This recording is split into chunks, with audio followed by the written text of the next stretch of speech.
It's funny. I just ran into Nat King Cole? No, Carmelo. No, Carmelo Anthony, and he was playing Marvin Gaye, and I was like, and at first I was like, that can't be. yeah. And then we got to talking a little bit later, and he's a big Sinatra guy, Yeah.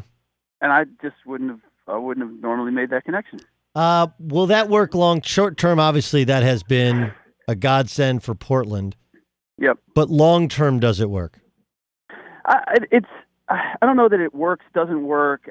Yes, it can work. It's not the solution to their problems, but yeah, look, Terry Stotts is. I don't know what it is with Portland Trailblazer coaches, but he is like Rick Adelman in that he finds a way to put guys in their sweet spot. And I honestly, I think Portland might be the only place that it would work because of Stotts, because of his ability to utilize, what Carmelo does well and protect him from doing things that he doesn't do well. The leadership of Damian Lillard can't be overstated, and a fan base that if you wear their colors and you show any appreciation for being there, it's unconditional love from them. And I think it's just exactly what Melo needs, and I don't know that he would be able to find that combination anyplace else. So it better work because I don't see it working anyplace else. All right, the Lakers are 22-3. Did you see this coming? No. If anything, I thought they might be a little slow out of the gate trying to put everything together, but it is a credit to amaze once again in the ability by LeBron James to get disparate guys, especially veterans, to bring them together. And they have such a great vibe and chemistry about them right now. And I think some of it is, LeBron realizes there's a sense of urgency. He realizes that he's got to find a way to make Anthony Davis a star there and make AD feel like, hey, I can continue my career here and be successful. So there's some reasons why he's approaching it this way, but he's as good of a guy bringing together guys when he wants to as anybody in the league, to make everybody feel good and to create a camaraderie. And that's what they have going right now. They have the best chemistry in the league. I don't know that they have the best team, but they without question have the best chemistry. I think I would definitely agree with you on chemistry. I think the team thing is also an interesting discussion. For people who haven't watched or don't understand, how big a role has Alex Caruso played in this thing?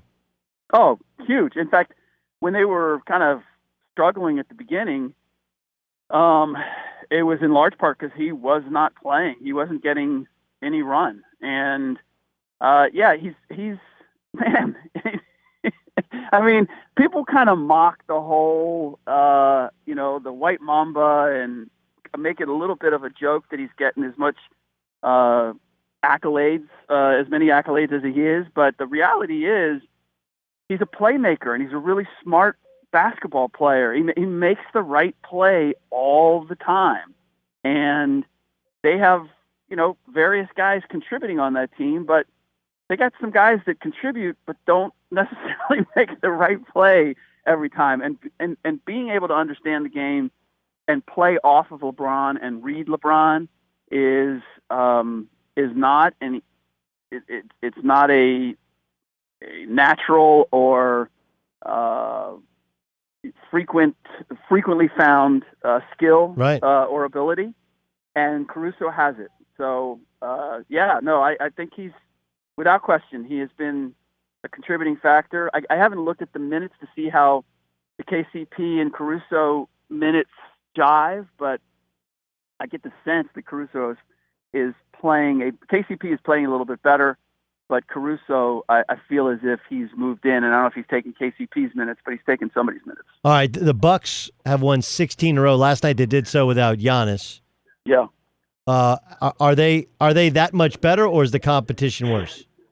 I think they're a better regular season team because of the depth and versatility that they have. I mean, if you look, they're getting contributions from like 12, 13 guys.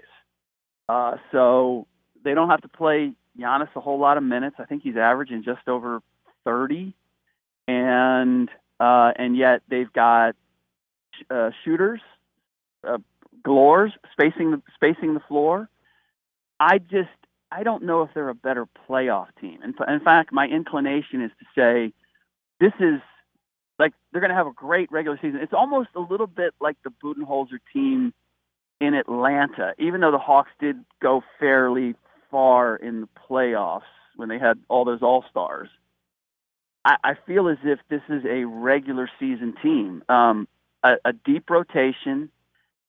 I think they actually winning all these games in lopsided fashion is exactly what they don't need. Like they need to play games where it's last possession. Okay, Giannis, how are we going to play this? Who's going to be on the floor? Where are we going to put Giannis on the floor? Where's he going to operate from? What's he going to look for? And they're not getting any of that. And I just feel as if it might be a little bit like Houston when Houston was blowing everybody out, and then you got to go game by game, possession by possession in the postseason, and you're just not mentally prepared for it. And so we'll see. I mean, they're rolling without question, and I don't expect anything to change, but it could be a rude awakening when they get to the postseason. Doug Gottlieb Show here on Fox Sports Radio. That's the voice of Ric Bucher. Rick, last thing, what are the Knicks going to do? The Knicks are going to look to see what the market bears for Marcus Morris and Taj Gibson and maybe Wayne Ellington or whoever, whatever veterans. I mean, they certainly didn't expect to be firing Fizdale this early in the season. I think if it was up to the basketball management, I don't know this for a fact, I get the sense that they would not have fired Fizdale as quickly as they did or had the press conference when they did, that there would have been a little more patience. I think this came from the very top. And so, but it's there was a worst case scenario here, which is, that the season's not going to go anywhere, which is why they signed all these guys to these short contracts, but signed veterans to short contracts looking for the possibility that a playoff team is going to be looking for help. And, Marcus Morris would look good on a lot of teams. I can see where this plan could potentially work out. And they got six first round picks in the next 4 years. Yeah, so they got to add to that cachet. Yeah, they're going to have to rebuild it. Ric Bucher, check him out on Fox Sports 1. Thanks so much, Buke. Did you guys see James Harden at 55 last night? And he did it by not getting to the free throw line. I was looking at these stats. This is fascinating stuff. He only made 5 free throws. Took 5 free throws, made 5 free throws. Should be pointed out, he took 18 threes and made 10 of them. If James Harden's going to make 10 out of 18 threes, you're going to lose. And I'm sure that Cleveland, who's, they're a mess right now, as some agents have leaked out that they're not happy playing for John Beilein. You think John Beilein's happy coaching some of these guys? But I'm positive that if you look at the 13 total free throws that the Rockets took, by the way, they made all 13. The game plan was, let's make them take challenge three-point. Let's keep them off the free throw line. They did it. And you know what? They almost won the game. They just don't have the players to do so. Cleveland, starting Kevin Love, Tristan Thompson, Darius Garland, Colin Sexton, and Seti Osman, who did not score a point. Donut. Nearly beat the Houston Rockets, trying to keep them off the line. But, look, it is a sign of James Harden can do more than just get to the line to score his points. But when he's going to hit 10 out of 18 threes, if he can shoot a high percentage in that high volume of threes, they're going to win a lot of games. But they always win a lot of games. And it just feels it feels like they're so dependent on the three-point shot. Last night, 17 of 42. So dependent on either the three-point shot or the free throw line. And the free throws usually go away when you get to the playoffs. It gets more physical. And the three-point line can be very up and down. Perfect example is Harden was 10 of 18. The team was 7 of 42. You do the math on how the rest of the team shot the basketball.